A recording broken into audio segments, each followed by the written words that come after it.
কোন স্বামী যদি ভালো হয় তার স্ত্রী ভালো হবে। রাজার দোষে রাজ্য নষ্ট, প্রজা কষ্ট পায়, গিন্নির দোষে গৃহ নষ্ট, লক্ষ্মী ছেড়ে যায়। স্বামী যদি ভালো হয়, স্বামী যদি এরকম একাদশীর দিন একেবারে পোল্ট্রি নিয়ে এসে বলছে রান্না করে দে, তুই একাদশী করবি কর, আমাকে রান্না করে দে, তাহলে এমন অসুর স্বামীর নয়। কোন স্বামী?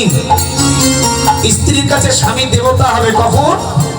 যখন স্বামীর আচরণ দেবতার মতো হবে।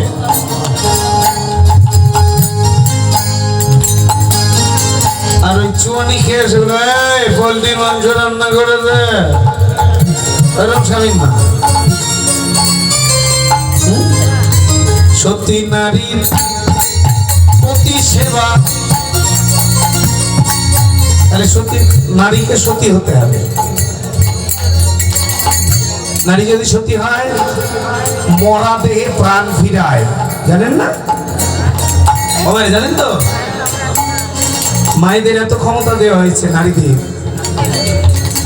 হ্যাঁ, ব্রহ্মবৈবর্ত পুরাণে বলছে কোন স্বামী যদি কৃষ্ণ ভক্ত হয়, মায়েরা শুনে যান, স্বামী যদি কৃষ্ণ ভক্ত হয় স্ত্রীকে আর কোনো পূজা করতে হবে না, শুধু স্বামী সেবা করে ভগবানের চরণ পেতে পারবে। খালি ঝগড়া করলে হবে না।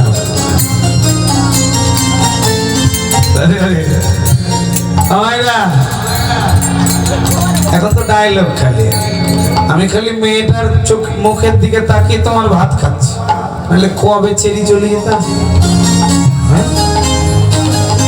আমার বিয়ে ঠিক হয়েছিল, আমার একটা বিয়ে এসেছিল সরকারি চাকরিজীবী, ওরে না বিয়ে করে তোমার কপালে যে কেন জুটলা, এই ডায়লগ হবে না। আমাকে তো বুঝতে পারছেন? বলছে স্বামী যদি কৃষ্ণ ভক্ত হয় স্ত্রীদের আর কিচ্ছু করতে হবে না, শুধু স্বামী সেবা করলে ভগবানের চরণ পাবে। ব্রহ্মবৈবর্ত পুরাণে স্পষ্ট লেখা আছে। স্বামীকে কৃষ্ণ ভক্ত হতে হবে তো নাকি? স্ত্রীকে শুধু দাসী হিসেবে ব্যবহার করলে হবে না, ইন্দ্রিয় তৃপ্তির দ্রব্য হিসেবে ব্যবহার করলে হবে না, নারীদেরকে একটা প্রোডাক্ট হিসেবে ব্যবহার করলে হবে না। এই নারী প্রোডাক্ট, আবার এই নারী দুর্গা, এই নারী মা কালী, এই নারী আবার মা, এই নারী সচী মাতা, এই নারী মা যশোদা।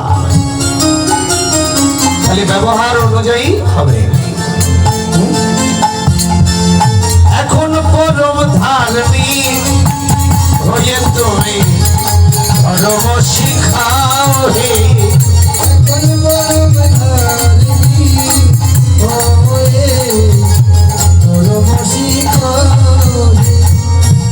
নিজের মুখে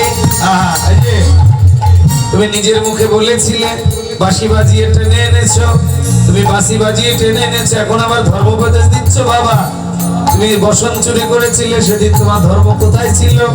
হ্যাঁ, চোর, লম্পট, প্রতারক, তোমার জন্য ওই কুল পরিত্যাগ করে এসেছি। তুমি যদি তোমার চরণে জায়গা না দাও, আমরা ধরনীর পক্ষে প্রাণ বিসর্জন দেব, তবু ওই মায়ার গুলি আর ফিরে যাব না। চোরের মুখে ধর্মের কাহিনী শুনিয়া কয় হাসি হে বড়,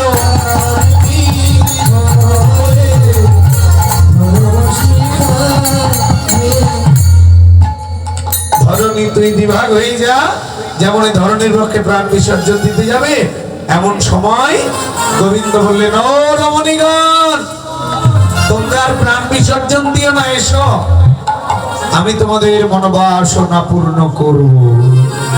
এবার শুরু হলো নিত্য রাস, ঘুম হলো, নিত্য রাসও শুরু হলো।